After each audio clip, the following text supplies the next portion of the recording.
Hello everyone, Mr. Cyan Smoover here with another deep dive into the files of Back 4 Blood.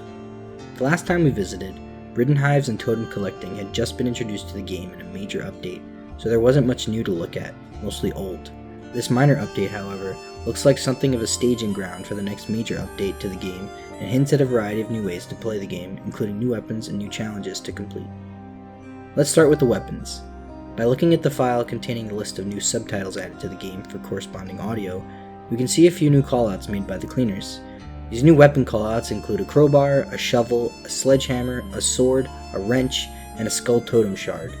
Presumably these are all melee weapons, but the skull totem shard is particularly interesting because its dialogue is similar to the skull totems themselves, implying that these would count towards your skull totem tally in some way. My guess is that while the first 5 will act as normal melee weapons stored in your secondary weapon slot, the Skull Totem Shard will act as the Skull Totem itself, filling your hands with a knife-like melee weapon that will count as a totem if you bring it to the end of the level. Next we have the new challenge cards. If we take a look in the new challenge card dictionary, we can decipher some of the contained text into challenge names. Filtering all these out, we get the following cards, which I've grouped into 3 categories. First, we have the exclusive weapon challenges. Snipers only, headshots only, melee only, and kill it with fire. The last one sounding to me like offensive items only. Next we have the 2 one-shot challenges, no healing and no second chances. And finally we have the Ridden Buff challenges, no commons, endless horde, and invincible brute. Brute being the name of the ogre.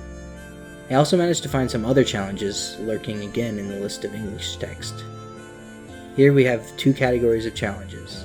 We have the challenge cards we saw before, and then we have challenge objectives as well. All of these challenges look incredibly difficult though, so good luck out there next patch.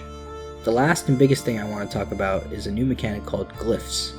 From what I can gather, Glyphs are going to be symbols on the wall that cleaners can walk up to and interact with, similar to unlocking a toolkit room, and gain supply points by doing so. This all sounds simple enough until I show you what a glyph actually looks like.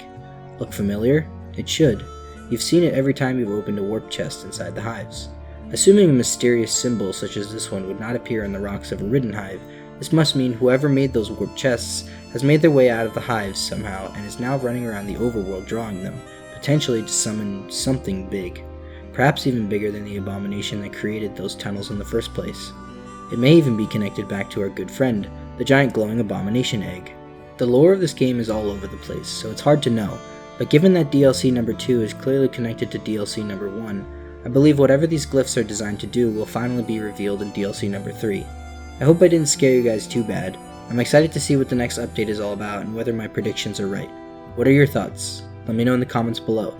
Until next time, thanks for watching.